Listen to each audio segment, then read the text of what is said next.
glaube, sie holen sich das.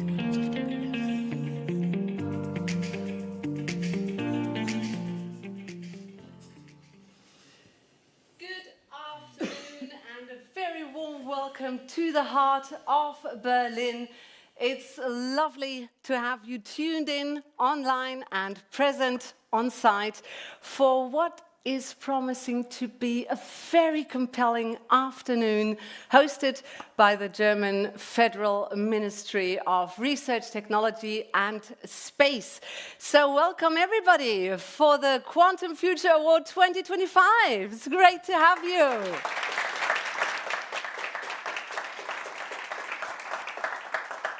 My name is Helena Felixberger. I'm a communication specialist, a conference interpreter, and a multilingual moderator. And it's my absolute pleasure and a privilege to be with you this afternoon and guide you through this 8th edition of this very special event that is coming to you live from the ministry.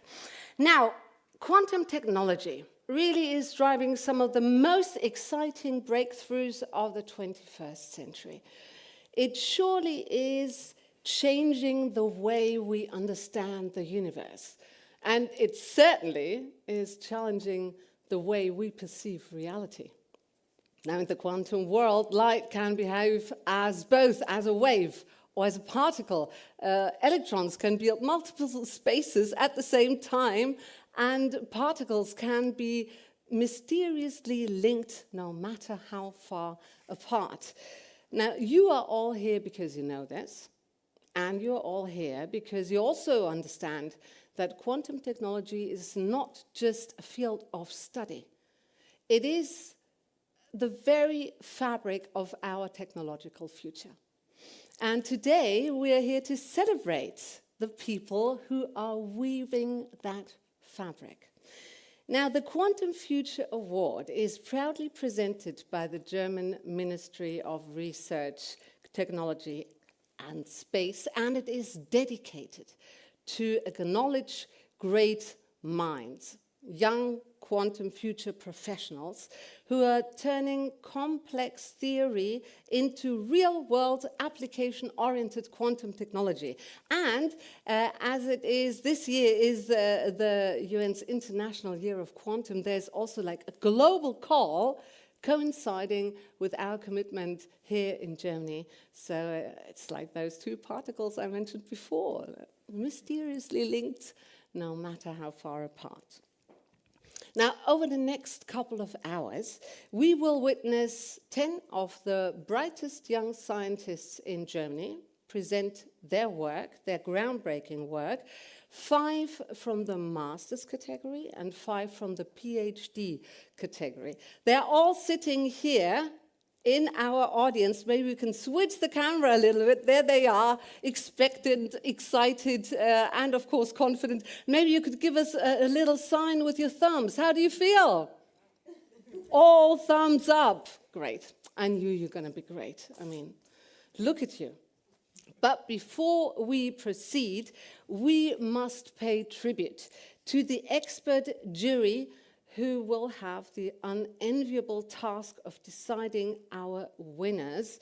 They have spent countless hours poring over the full theses, and they have the tough job of judging the final pitches. Ladies and gentlemen, here come 3 members of the jury of the Quantum Future Award 2025. Let me introduce them. Now, first up, representing the very best of cross-border scientific collaboration, she is a bridge professor between the Karlsruhe Institute of Technology and the University of Strasbourg, focusing on quantum technologies, and she is a real powerhouse in theoretical physics. Welcome, Professor Dr. Anja Mittelmann. Welcome. Next, representing the new guard of quantum professors, he is building and expanding the Institute for Quantum Inspired and Quantum Optimization at the Hamburg University of Technology, and his work focuses on various aspects of quantum computing. He's a true pioneer. Welcome, Professor Dr. Martin Kliesch.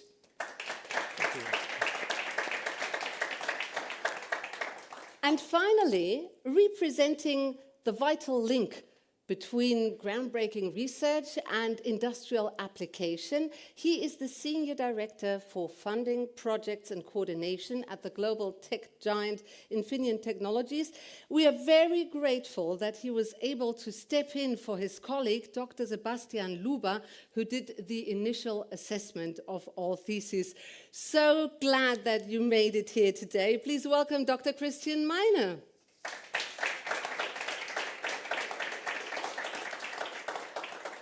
Now, a quick question. Why do you think is the Quantum Future Award so important for fostering quantum future professionals? Professor Cleach, maybe if I can ask you. So, yeah, thanks for the question. Quantum technology is a very rapidly expanding field. Like, we have seen so much new research coming out in the last years, and it's really difficult to keep track of all the wonderful research. So prizes like this are a great opportunity to really point out the highlights of what has happened in the last year. And I had a lot of fun, enjoyed it a lot to read the thesis. Thank you so much, Professor Cleach. Now, Professor Mittelmann, what did you find most striking or maybe even most challenging in assessing the submitted works? Oh, there were a lot of pages to read. One challenge, to find the time. No, they were wonderful theses, and I think they're also matching the Quantum Future Award in scientific quality and the application side and all this. So judging this, ranking this, measuring this is pretty tough, and that I think was the biggest challenge. But it was also fun to read your thesis, so thank you for having the chance to do it. Well, the biggest challenge is yet to come, Professor Mittelmann. So, Dr. Meine, your role is to evaluate the commercial viability of research. What is central for that? Well, first of course, the step from the university laboratory into mass production, or the possibility to strive all these things into mass production, and under the circumstances or on the boundary conditions of mass production in the front-end fab for, like, Infineon, for example, where we have, of course, a lot of other things to mention and to take care for, then you have the possibility in the laboratory at the university, of course. Thank you very much, Dr. Meine. Now, before we unleash the power of the 10 final pitches, those of you who paid close attention will have noticed that there's one member of the jury missing. Well, that is because she deserves special recognition, there we go, for being our host today. She is Director General of the Department of Technological Sovereignty and Innovation here at the Ministry of Research, Technology and Space, and she is the driving force behind the Quantum Future Professional Agenda and, of course, the award. Here comes Dr. Alexandra Gwynn Pitts. Welcome. The stage is yours. There you go. Thank you. So, dear and distinguished guests in this room, and all of you who are online, members of the jury, esteemed finalists. It is my great pleasure to welcome all of you to the presentation of the ceremony for the Quantum Future Award 2025 at our Federal Ministry for Research, Technology and Space in Berlin. Although I think it's the 8th time that we are rewarding this, it is still a very special year, and you just mentioned it. It's the United Nations International Year of Quantum Science and Technology.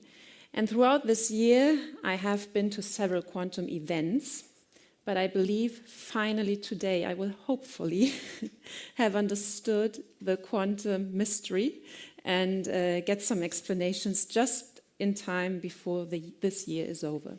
So I'm just trying to set the expectation level a little bit higher. A few weeks ago, and somebody just mentioned, our event in Berlin launched the High-Tech Agenda Germany, which I have here with me. which provided major impetus for enhancing Germany's innovative strength in pioneering 6 key technologies. And one of them obviously includes quantum technologies. And this brings us to today's topic. You, the finalists, are among the young minds who already shape this future. You've decided to focus your studies or your research in a field that will not only be essential, which is already essential in our technological sovereignty, and which has enormous potential for applications in medicine, in energy, in logistics, and I'm sure we will hear more about that. You, the young researchers and students, know best how quantum technologies fundamentally change our way of handling data, materials, and computer power. Probably you again became aware of a disruptive dimension of quantum technology applications during yesterday's network at the Ferdinand Braun Institute, and I'm very happy that you're having a couple of days here in Berlin, and I guess you brought the sun because yesterday it was really rainy here. Much is still to be done as we move forward towards broader applications of quantum technologies. For this, we need a new generation of talented people like you, people with courage, creativity, experience, and the ability, as well as the willingness, to think out of the box. That's why this summer, we, at our ministry, published our program entitled Quantum Future Professionals, which is part of the High-Tech Agenda Germany. You know, this is something I have in my pocket since a couple of months, every day with me. We want to encourage, So our Quantum Future Professionals program has, among others, a funding call that covers the entire educational and professional career, from school to university and then to industry, as we just heard, as well as politics. To us, it's also important to understand the mystery of quantum. Our aim is to identify requirements, provide educational pathways, increase program visibility, and capitalize on the talent pool to increase Germany's international attractiveness in the global skills competition. The award we are presenting today is a major instrument for career advancement, as it gives visibility not only to the technology, but to the talents that drive this technology for the good and our well-being. As I said, this is the 8th time that the Quantum Future Award is honoring outstanding master's and doctoral theses, which combine scientific depth together with an application orientation. As all the finalists here have already prevailed against strong competitors, which deserves, I think, a round of applause that you're here already. Congratulations.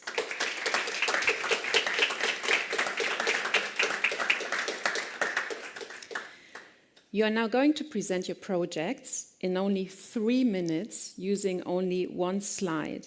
And what would be really a challenge to me is probably a fun task for you.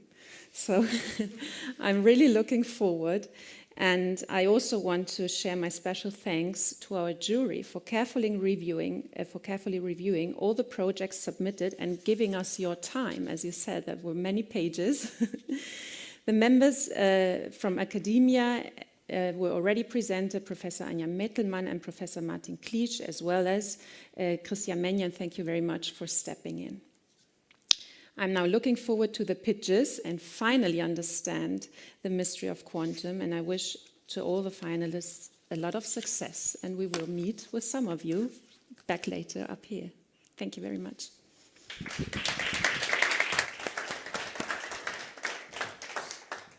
Thank you very much for your words, Dr. Peetz. Yes, it is so important to make talents visible. And, well, you've set the challenge. The challenge is on now, and it's not an easy one, I can tell you. Right. It's time for the main event. This is where the rubber meets the road, or maybe where the qubit meets the quantum processor, if we can do that. Let's talk about first what the finalists are competing for. Of course, the Quantum Future Award consists also of a significant prize. It's not only fame, it's not only recognition or visibility, there is significant prizes for all the winners. Now, the second place winner in each category will receive a study trip valued at 4,000 euros, and the first place winners of each category will receive a study trip valued at a magnificent 6,000 euros and will get to take this beautiful glass trophy home. If one's missing, you know where it is. There you go. No, I will not take it. I don't deserve it. Now, there also will be an audience award for the person whose pitch you liked best because it was the most compelling and the most engaging and the most clearly communicated, which also is essential. And this will be a further training opportunity in science communication, so they are assisted in sharing their brilliance with the world, because that's also important. Also marketing, I'm afraid, is important even for scientists and researchers. So, for those joining us in the live stream and for everybody here present, that means that you also have a very decisive job to fulfill. As soon as the pitches are complete, the online voting for the Audience Award will start. So listen closely. Maybe it's a good idea to have a notepad ready or your mobile and key in a couple of notes so you remember who you liked best. All right then, the jury is sitting in the very first row. That's very good because they will be watching closely. They are not allowed to miss anything. And we will start with the Masters category. These 5 researchers have tackled some truly immense challenges in their theses. Let's see what they've got. Our first finalist has been looking at the very real problem of noise in quantum computing. That's a bit like trying to have a serious conversation right next to a jet engine. In her thesis, she characterized 3 variational quantum algorithms in terms of their scalability in the presence of noise. Highly relevant work, so please welcome from the Technical University Munich, Adelina Berligea. Welcome. Thank you. All good with you, Adelina? Yes. All right, time's running. Quantum computers will change the world. At least that's what the headlines promise. And this promise has already triggered billions in global investment, much of it focused on building the ultimate quantum hardware. But there's a critical question we don't ask often enough. Even if we had a perfect quantum computer today, would it actually be useful? Of course, we have many ideas for applications, but the algorithms that would make these machines solve real-world problems are actually still rare. In my thesis, I looked at a very popular candidate for achieving this promise, variational quantum algorithms. They're hybrid methods that combine both quantum and classical computers. You can think of them as a special kind of race car. It has a classical driver who tries to find the fastest path to the finish line, but instead of a normal map, it uses a powerful quantum navigation system capable of exploring many possible routes at once. In theory, this combination looked unbeatable, and it quickly became the leading method to tackle a whole range of hard optimization problems. But there's a catch. To know where to steer, the driver has to look at the map by measuring the quantum system. But because these measurements are statistical, each one only gives an estimate. This built-in uncertainty is what I call measurement noise. It's as if our driver has to navigate using a handful of blurry snapshots instead of a clear GPS signal. So I asked, what happens when the race gets longer and the map gets blurrier? What I found was this clear scalability barrier. For small, simple problems, the driver does just fine. But as we scale to useful sizes, the level of noise the driver can handle collapses. the map gets exponentially fuzzier, and beyond this critical point, our driver effectively becomes blind. Now, to keep the car on track, it would need an astronomical number of measurements. In other words, the race becomes so expensive that you'd have been faster just walking. Instead of achieving quantum advantage, we achieved a disadvantage. Now, this may sound discouraging, but it's not. Science moves forward not only by building faster cars, but by understanding which ones cannot finish the race. By identifying these dead ends, we can focus our effort where real progress lies. My work helped to map those boundaries. It tells us this race car can't win, but now we know why. And with that knowledge, we can start designing the next generation of quantum algorithms that can truly handle the road ahead, with more powerful engines, smarter drivers, and clearer maps. Algorithms that can really change the world. Thank you.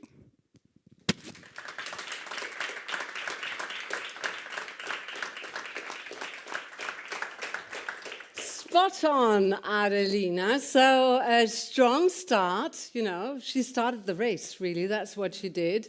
Be the map clear or foggy. Well done here. So next up, we have a finalist whose thesis on cryogenic etching is about optimizing the growth of superconducting qubits to reduce their size, which is vital for scaling up these systems. He's also from the Technical University of Munich. Please welcome Christian Gnant. Welcome, Christian. Thank you. You ready? Ready. Okay, time's running. Thank you for the kind introduction and welcome everyone. Accelerated design of batteries, accurate molecular simulation for drug discovery, efficient optimization for manufacturing. Quantum computing promises breakthroughs across multiple industries. Given the time that has passed since Feynman's proposal in the 80s and the profound impact that is envisioned, building a quantum computer is clearly a hard task. So the big question becomes, what are we missing? Just like classical computing processors, a quantum processor is composited of many smaller computing units, known as qubits. For wide-scale industry adoption, it is estimated that we need a few million of these, all of which must be operated under quantum conditions. For superconducting quantum processors, that means cooling them to just a few millikelvin above absolute zero inside a refrigerator, with a diameter of at most half a meter. To put this into terms of qubit count, such a system will only be able to host a few thousands of these at its limit, with a standard qubit occupying about 1 square millimeter of circuit area. This reveals one answer to our big question. We are missing 3 orders of magnitude in physical space for our practical quantum computer. To overcome this limit, let's reconsider the footprint of a superconducting qubit. It contains only 2 components, a nonlinear inductor and a superconducting capacitor. And a quick look at the micrograph shows us that it's the capacitor that dominates its size. Here's where my master thesis comes in. The team at the Waldner Meister Institute and I have developed a novel fabrication process that replaces the bulky planar capacitor with a space-efficient 3D structure. The result? An ultra-compact superconducting qubit that is up to 2 orders of magnitude smaller than its planar twin, while maintaining comparable performance and surpassing state-of-the-art devices at its size. The core fabrication method that carves out the silicon fin to form the capacitor dielectric has been developed in 1988. Our contribution is identifying it as a suitable process and adapting it, a prime example of how this platform can benefit from decades of semiconductor research. With the support of the Quantum Future Award, I aim to conduct research days at international specialized fabrication laboratories that explore such synergies between microfabrication methods and quantum hardware and integrate these into our processes. The demonstrated integration of silicon fin technology presents a milestone for large-scale quantum processors. And with each additional milestone, we are getting closer to building the next paradigm of computing technology right here in Germany. Thank you for your attention. Thank you very much. Christian Gnand. And in case you're taking notes, Adelina Berligia is the race car driver we had before.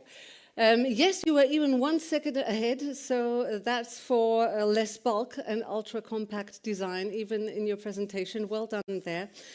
Now, our third finalist has explored the domain of quantum communication. His work demonstrated entanglement via a long-distance fiber in Munich, through Munich, which is key for future quantum networks and distributed quantum computing architectures. And as we said, through Munich, of course, this person is also from the Technical University of Munich. It's Marvin Scholz. Welcome.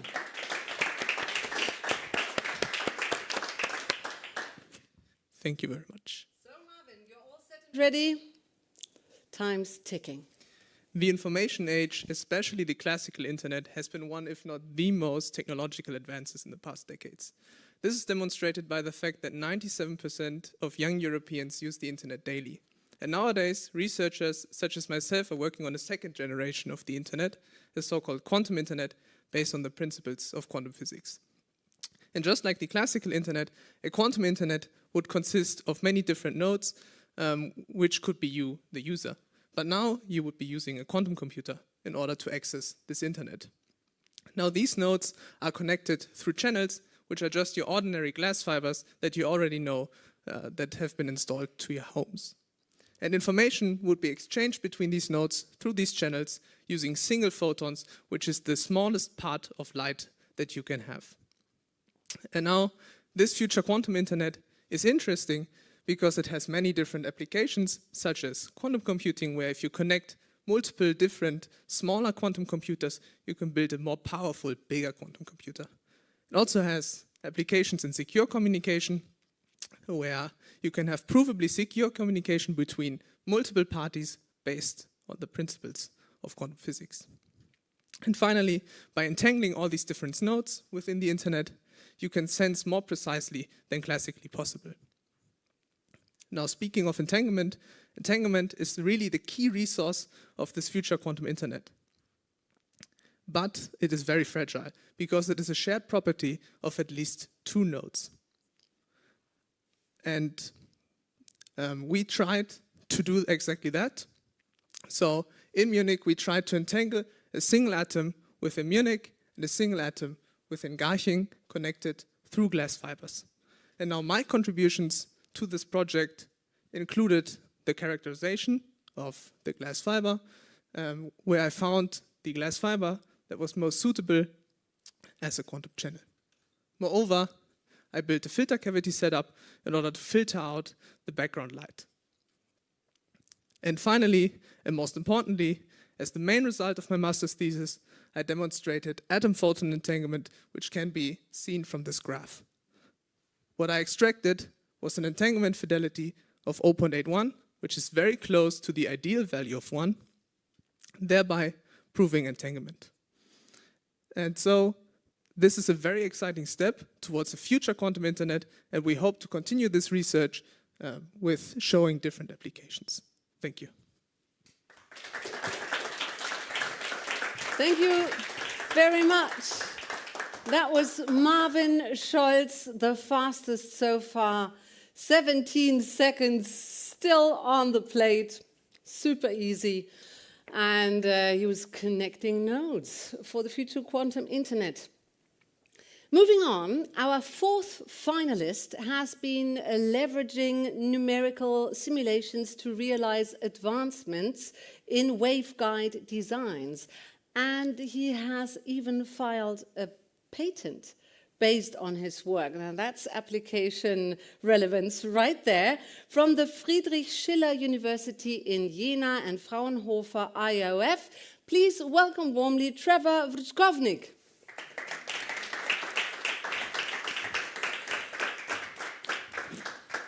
Thank you. All right, Trevor, you are ready. Born ready he was. Time's ticking.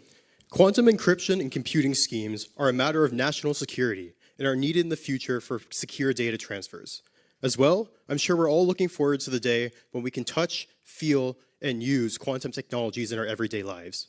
Unfortunately, most devices currently look like the entangled photon source former Chancellor Merkel's holding. They're big, heavy devices that cost a fortune just to produce a single unit, and they're not always practical. I mean, I'm sure some people wish that they had the ability to have quantum encryption embedded directly in their cell phones. For this, we need to turn to integrated circuits and produce these devices out of waveguides on chips. These are smaller and cheaper to produce, meaning that they're the true future for practical applications. Other people who have tried to integrate quantum sources have relied on complex engineering schemes, meaning they're not so practical for future scalability to mass production. In my thesis, I looked at ways that we can change the design of these waveguides and exploit the natural symmetries of crystals to produce these devices in simple waveguides that are just straight with a rectangular cross-section. I did this by first building a simulation tool based on the coupled mode theory, which can simulate second-order nonlinearities like second harmonic generation or spontaneous parametric downconversion. Unlike commercial softwares, my tool is fully capable of handling the complete nonlinear tensor as well as any anisotropies in the crystal, meaning that we have more freedom in our waveguide designs. As well, the efficiency of my tool means that we can do vast parameter space sweeps, sweeping over thousands of different geometries to find those which are most efficient. Because we can see the eigenmodes involved in the processes, I can then further refine my geometries to be able to maximize the mode overlap between these modes, thereby creating state-of-the-art efficiencies, but in devices which are much simpler to build. I then looked at some specific quantum applications, like the production of polarization entanglement photon pairs. By looking at the nonlinear tensor, I was able to identify the elements that are most essential for SPDC in these waveguides, and then classify every single crystal class based on their suitability. Two materials, barium titanate and lithium niobate, were of particular interest because they looked quite promising for this work. Through various simulations using different input schemes, I was able to show that waveguides made from these two materials of specific dimensions are fully capable of Bell state generation, meaning that they can produce maximally entangled photon pairs in devices smaller than a human hair, and orders of magnitude better than what we currently have. Now, the versatility of my tool also means that in the future, we could try to optimize for other quantum states if needed, such as perhaps squeeze states. Overall, these waveguides are the first of its kind to produce integrated light sources without the need for periodic polling or Bragg reflection structures. Because of this, they're more reproducible, cheaper, and smaller than any other quantum light sources available, making this work absolutely essential for us to one day have wafer-scale production of quantum technologies and bring quantum encryption to us all. Thank you. Thank you very much. This was Trevor Vrutkovnik. All the best of luck with your patent. And to round off the master's category, our fifth master's finalist has been investigating the security of quantum key distribution systems against sideband attacks, showing provable ways to security. From the Technical University of Berlin and Fraunhofer HHI, please welcome Jerome Wiesemann. Welcome, Jerome. Thank you. Ready and set, so we say time's ticking. Quantum computing is often presented as a technology full of potential. And while this is true, the security implications often receive far less attention in the public discussion. Yet some of our most critical financial assets, or government networks, or health data, are currently being protected by encryption schemes which can be broken by quantum algorithms. This means that to protect our digital sovereignty, we need to explore new solutions. And quantum key distribution is one of the most promising solutions. It relies on fundamental quantum laws to establish a provably secure key that can be used to encrypt data or privately communicate in a way that cannot be broken by quantum computers or any future technology. QKD is one of the most mature technologies of the second quantum revolution, with Germany and Europe currently building some of the largest networks in the world. However, today there is a gap between the theory used to show QKD is secure and the devices we built. And this gap can be exploited by an adversary, making QKD systems vulnerable to attacks which compromise security. In my thesis, I've specifically focused on closing this gap by taking a dual approach. On the theory side, I developed a new security proof, providing rigorous theoretical foundations and allowing us to identify where real devices deviate from idealized models. On the practical side, I identified vulnerabilities, implemented countermeasures, and provably protected an in-house QKID system against some of the most critical attacks. Just like for classical cybersecurity, the certification is essential to successfully commercialize QKID. And penetration testing, that is, intentionally trying to hack the system, is an important part of certification to make sure the systems are really secure in practice. In my thesis, I showed that today's QKID systems can be exploited with current technology by implementing two of the most critical attacks on QKID. And the methods we developed in my thesis are now being integrated into the blueprint for the very first European certification lab, which is currently under construction. We provide concrete tools, both theoretical and experimental, to make sure that QKID is not only secure in theory, but also secure, testable, and certifiable in practice. To protect our digital infrastructure, we need to explore quantum-safe solutions. And I believe it is crucial that we develop a good and deep understanding of the security aspects involved.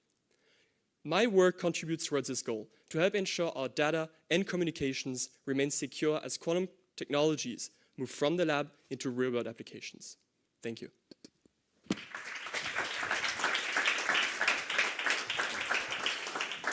Thank you very much. That was Jerome Wiesemann, for everybody who's taking notes, who convinced us in just 2.5 minutes. Well done here. And thank you for your efforts to protect our digital sovereignty. So that was the master's category. Yeah, 5 exceptional pieces of work, 5 different approaches. And now we move on to the PhD category. Now, these are the doctors, these are the seasoned researchers, and their work certainly is pushing the boundaries of what we thought was possible. Our very first PhD finalist has realized a robust and fast setup for quantum holography, a technique for quantum imaging with undetected photons. It sounds like something straight from the holodeck, but it is indeed very real. And she comes from the Friedrich Schiller University, Jena, and her name is Dr. Marta Gilabert-Basset. Welcome.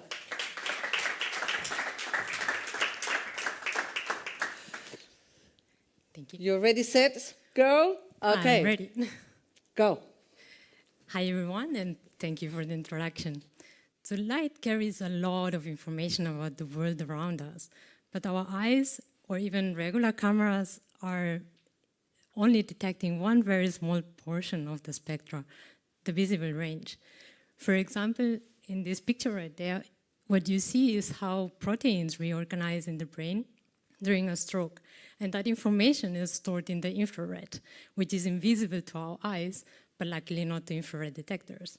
Now, the problem is that ideally we want to illuminate the sample with very low light levels to not damage it.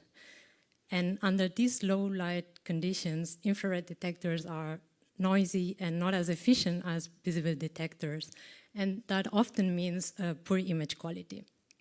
And that's a general problem. There are many applications where light outside the visible range is needed and at very low light levels. For example, the UV light to observe cell division processes, or the infrared to monitor the brain, but also to check on the retina during an eye exam. So how can we improve the image quality for all these cases? Well, why not take the UV or infrared light to illuminate the sample while using the visible light to optimize the detection? Well, that's actually what quantum imaging with undetected light allows us to do. And here's how. We place a nonlinear crystal inside an interferometer, and we pump it with a laser beam to generate pairs of correlated photons that can have different wavelengths, one in the infrared and the other one in the visible. So using the quantum interference effects and the spatial correlations between these photons, we can achieve to get an image of the object by using only the visible light. Or in other words, we can detect what the infrared light saw, but without ever detecting the infrared itself. So this is a very powerful technique. But to be ready for real-world applications, we also need to take care of some more practical aspects. So in my thesis, I tackled some of these challenges by building one of the first portable quantum imaging systems that is able to image at video rates. And I also identified the more how to stabilize the more sensitive components to have robust systems that can work even outside ideal lab conditions. Now, there's another very important feature for for imaging systems in general, which is resolution. That's why in the second part of my work, I focused on studying to optimize the correlations between these photons to enhance the image resolution for specific applications. And so I hope I could convince you of the great potential of quantum imaging with undetected light, and that my work contributed to bring it one step closer to practical use. Thank you. Thank you so much for those taking notes. That was Dr. Marta Gilabert-Basset on the enhancements of image quality, of image resolution. Thank you very much. Next up, we have a finalist who is focused on enabling technology for quantum sensors. His thesis demonstrates miniaturized radio frequency electronics for the manipulation of NV centers. He comes from the University of Stuttgart. Please welcome Dr. Hadi Lotfi.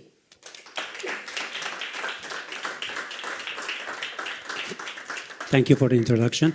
So you have the mic, you have what it takes, and the time's ticking. Quantum sensors are already revolutionizing science, with application from measuring temperature and pressure to exploring mobility and materials at nanoscales. But today, they are trapped in lab, bulky, complex, expensive, and even hard to scale. A single quantum magnetometer can cost over 100,000 euros, relying on massive rack-mounts equipments that could take up an entire lab bench. Despite their incredible potential, quantum sensors are not yet part of our everyday life. My vision was bold. What if all of the microwave quantum hardware could fit on a single chip? Imagine controlling the quantum spin state using the same type of circuits that power your smartphone. Suddenly, quantum sensors could become portable, affordable, and scalable, ready for real-world application across both science and industry. Together with Envision, Robert Bosch, Helmholtz Institute, and KIT University, we built the world's first diamond-based quantum magnetometer using chip-based microwave source. We designed, fabricated, and measured flexible platforms tailored for different frequencies, magnetic field, and sensitivity volume using driver and readout chips. One of our microsystems achieves sub-nanotesla resolution, enabling nanoscale NMR for cell diagnostic and high-throughput drug screening. Using custom glass process with PCB-based microcoil and application-specific integrated circuits, our system replaces 100,000 euros commercial signal generators, while it can generate a variable microwave magnetic field suitable for modulation of the quantum spin state of NV center inside a diamond slab that is placed on top of the microcoil. Using this method, we can enhance the sensitivity of the AC and DC magnetic field and improve the sensitivity volume compared to prior arts. This method also can reduce the cost, size, and energy use, and it is now compact, efficient, and scalable, a quantum sensor on a chip. This technology has reached TRL 5 and is now advancing toward TRL 6, with the first commercial product expected soon from Envision. Part of this work so far has been published in over 13 journals and conferences papers, laying the foundation for a new class of quantum RFIC that could merge quantum physics with semiconductor technology.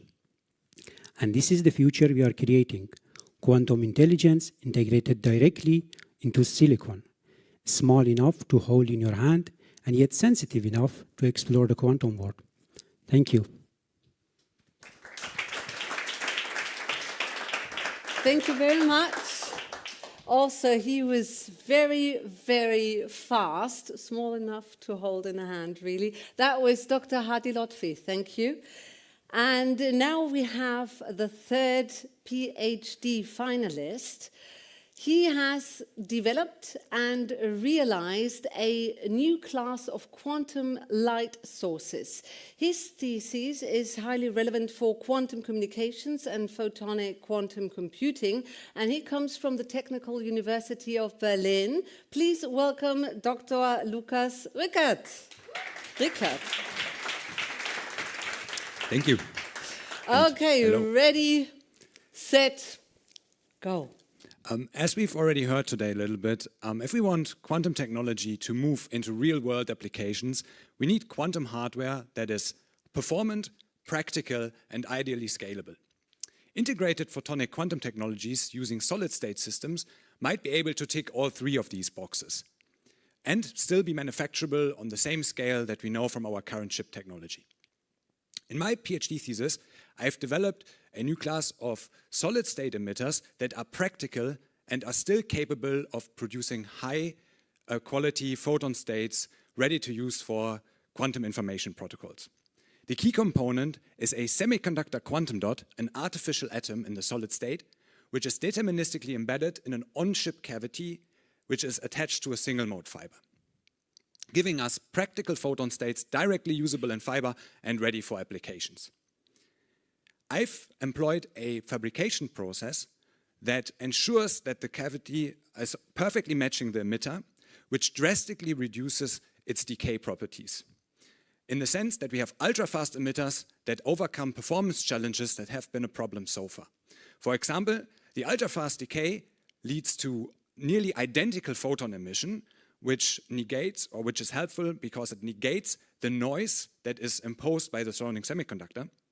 We could also show that these properties prevail for temperatures which are now an order of magnitude higher and are reachable with compact cryocoolers, which allows us to put these devices into compact modules, readily moving it outside of the lab. And last but not least, we could show that with an ultra-fast decay, we also gain the property to drive these systems at much higher repetition rates, which will boost the communication rate of quantum communication experiments in the future by more than an order of magnitude. We could also show that these devices have an actual use in applications already. Me and my colleagues conducted an experiment where we showed that we can gain an actual quantum advantage in a quantum cryptographic primitive beyond QKD, where we can show that such a chip device can beat classical devices. And last but not least, I had the great pleasure to contribute with one of these chips for the award-winning outreach project Quantur, where, we've already heard it, in the International Year of Quantum, a lot of outreach was created, and our contribution was that we let this chip travel over the whole year to more than a dozen different locations in Europe, generating outreach, inspiring people, sharing our fascination with quantum science, and hopefully already inspiring the next generation of quantum scientists to join us in this task to move this technology into the real world. Thank you very much.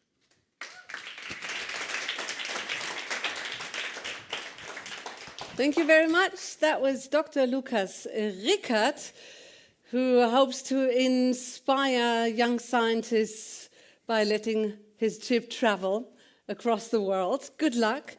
Now, our fourth PhD finalist, has been preparing large entangled cluster states, the very basis for measurement-based quantum computing. He used and optimized emitter qubits in a cavity to achieve this, and he comes also from the Technical University of Munich. Please welcome warmly Dr. Philipp Thomas. Welcome, Philip. Getting ready. All right. Quantum entanglement is one of the phenomena that truly sets apart quantum physics from the classical world. On a simple level, you can compare this with a pair of dice that always kind of magically agree on a number they want to land on. But this is not the whole story. In fact, entanglement is one of the key resources for modern-day quantum technologies. But there's a problem. entanglement is extremely fragile, especially when it involves many particles. Yet, on a large scale, entanglement is actually what you need in order to build, say, a powerful quantum computer. And on a large scale, it is also where this simple dice analogy fails. And in this respect, a very specific and very special type of entangled state is called the graph state. And what's unique about them is that these states can be expressed in a very compact notation in the form of these graphs, and they fully describe the entanglement properties. Now, in the context of quantum technologies, graph states can be understood as a sort of raw material that's used for certain tasks. Much like a piece of paper, a blank piece of paper, is the raw material for communicating via a letter. The problem is that unlike a piece of paper, graph states are very expensive to make. In fact, technologically, it's quite difficult to prepare a graph state that's large enough to become of practical use. Now, in my thesis, I have developed a method for preparing large graph states efficiently, consisting of photons. My team and I have used single atoms in an optical resonator, which essentially consists of these two mirrors facing each other. The atoms emit single photons, and they actually are stitched together by the atoms like beads on a string. Now, the cavity acts here as an echo chamber for light, which means they force the emission of the atom into a well-defined direction rather than letting them scatter into all directions randomly. And now, if you repeatedly do this, you will get this cluster state or graph state that you can use in your protocols. Now, my team and I have showed entanglement of up to 14 photons with this method, which to this day is actually a world record. And this new approach could open up new possibilities, such as transmission of information over large distances, which is both robust against losses and secure. And this then could open up the way to large-scale quantum networks. Thank you.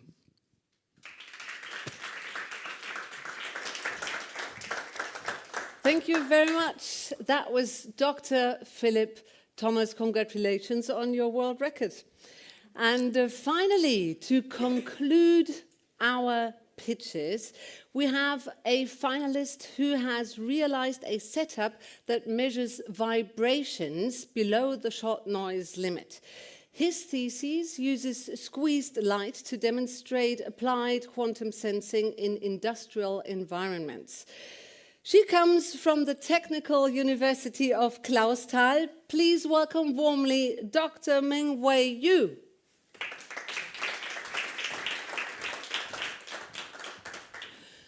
All right. Yes, ready. And there's your 3 minutes.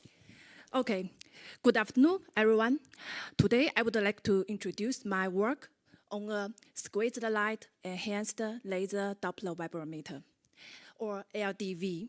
As you can see in this schematic, the LDV has a heterodynar interferometer and use this structure to measure vibrations.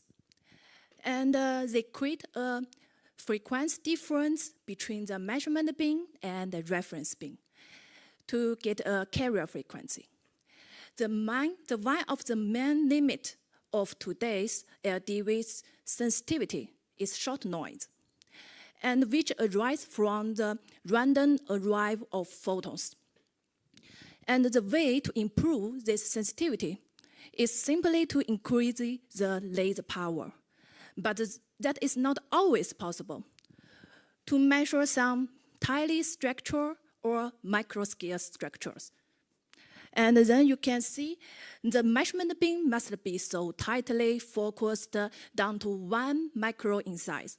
And that means even 10 milliwatt laser power results in an extremely high power density, around 10 gigawatts per square meter. And this can hit the dampers and cause the thermal expansion or degrade the measurement sensitivity or occurrence, and even damages the mass sample. So, to improve this sensitivity, but without increasing the laser power, we use the squeezed light, yes, quantum technology. And the squeezing can reduce the noise, the short noise in phase quadrature of the light. And then you can see over the time, the noise at zero crossing point is decreased. And then that means the measurement of the light phase will be more precise. According to Heisenberg uncertainty principle, the noise in another quadrature, amplitude quadrature will be increased, but it doesn't matter, we care about only light phase. It carries our vibration signals. And this squared light source is developed by the Professor Hermann Schnaber's group at University of Hamburg. And I use this squeezed light. My LDV achieved 2.6 femtometer per root hertz. And this is in a demodulated displacement resolution. And this is a new record. For the comparison, the best industry LDV has 8 femtometer per root hertz. Thank you.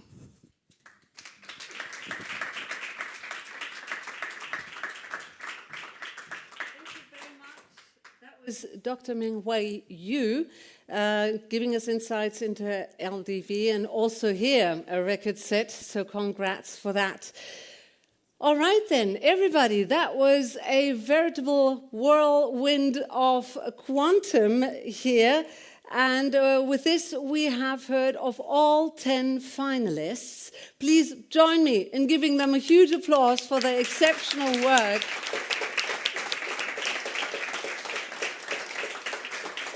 And all this presented in 3 minutes with one slide only. It has been a very tough challenge. And it's going to be a very tough challenge for the jury. I see their eyes. It really is tough. That's the moment of truth.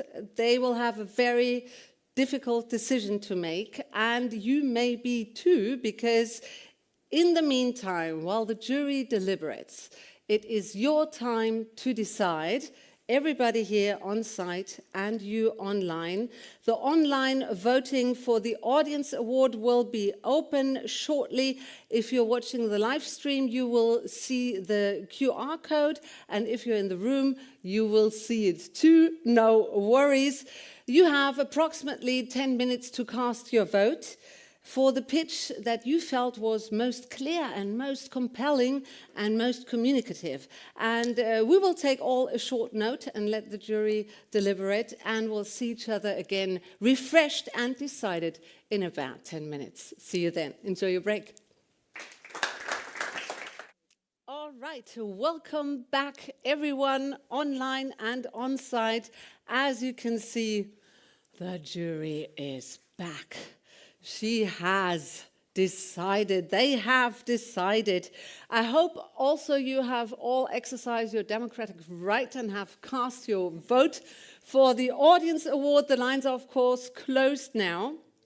And it is all about the second place winners and the first place winners.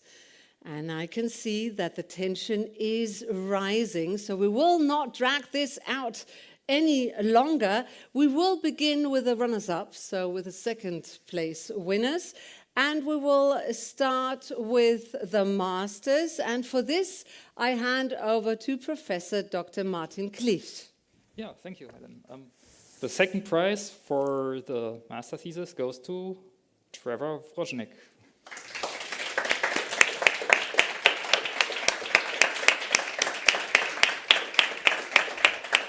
Congratulations. Please stay in the middle and enjoy what Professor Klieft has to say.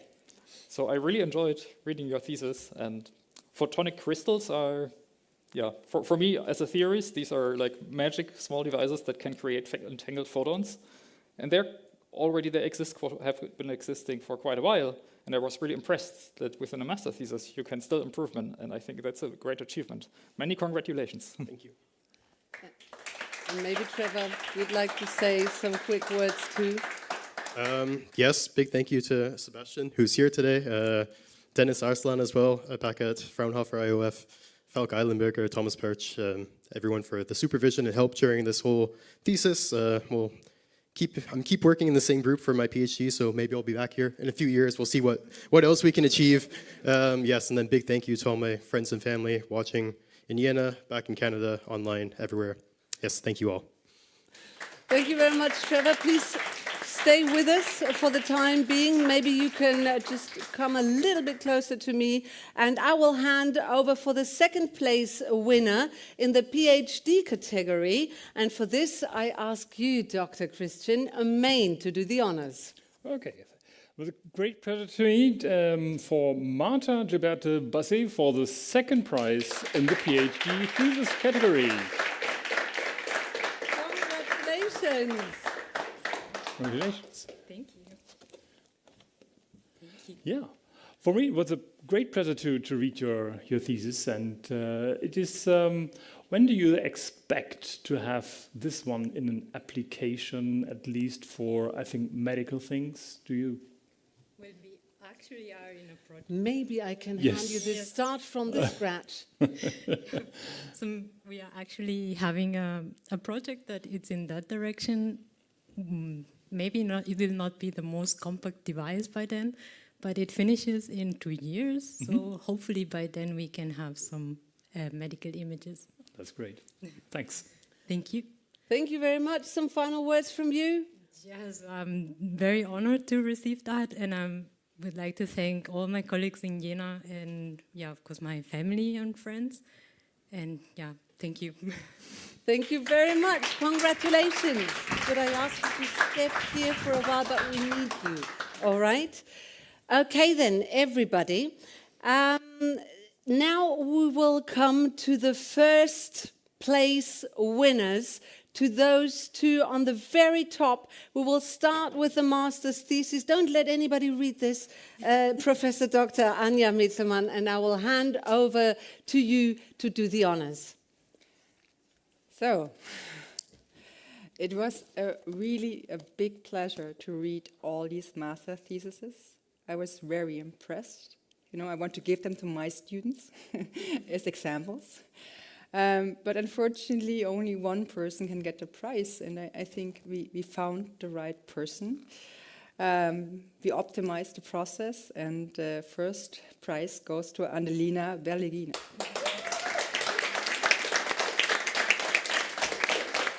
Congratulations. Congratulations, Adelina. Oh, God. Maybe I hold this for you, and you grab the trophy, the crystal trophy.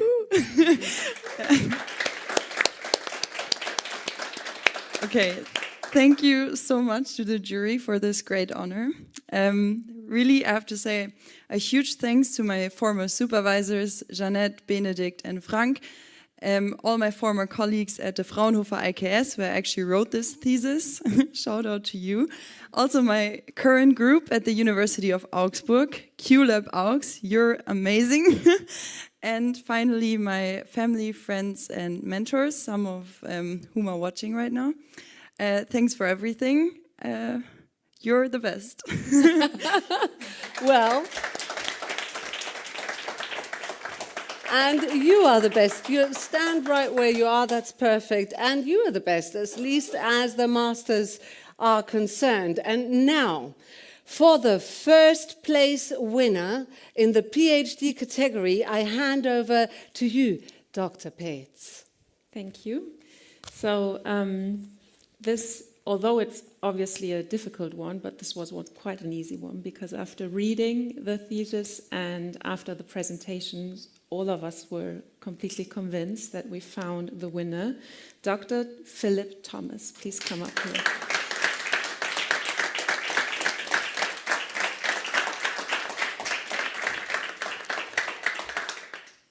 This is for you. Thank you.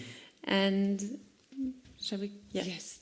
And my question is, how will you use the prize money? That's a good question. I'd like to maybe do some kind of course to, learn something new. I still have to figure out what exactly, but I'm sure I'll find something. Okay. Yeah. So keep getting better every day. Yes. A great applause. Maybe we can have all four of you in the middle. And here we have the second place winners and the first place winners, and a round of applause.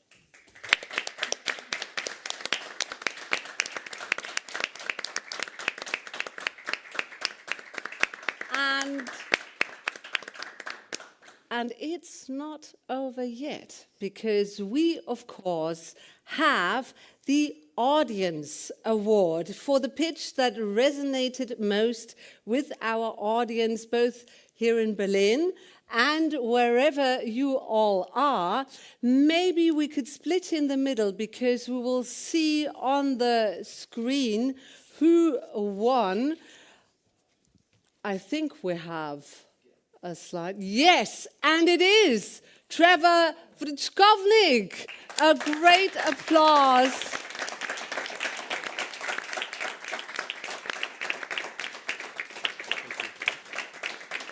And it is really great that you have that you were born with two hands, because you have a lot to carry home. What are your feelings right now when you see that the whole audience has voted for you? Yeah, thank you to everyone. I guess practice pays off, because I was up late last night practicing the pitch, so I guess it worked out. Yes, thank you to all my friends and family and the audience who was watching and decided to vote for me. Well, it really did work out. Dr. Lucas Rickert also was close, and Dr. Marta Gilabert Basset was also there, so applause for all three. Very well done, and thank you for participating to the audience. So, what an exceptional afternoon. We really celebrated the very best of German quantum research, and we got to know and we got to meet the next generation of scientific leaders. And I would like to hand over to our host, Dr. Peetz, for the concluding words. Thank you very much. So I don't have a lot to add, because we are here because of the young talents, and I think it will be interesting to follow your paths. I heard some of you are continuing with PhDs, so maybe we will see you here in a couple of years again. And I hope that you keep inspiring young students to follow your path. So I think if we manage that, then we have managed a lot today. Thank you very much, Dr. Peetz. And thank you, of course, to all 10 finalists. You are all winners. Dr. Peetz has mentioned this in the beginning.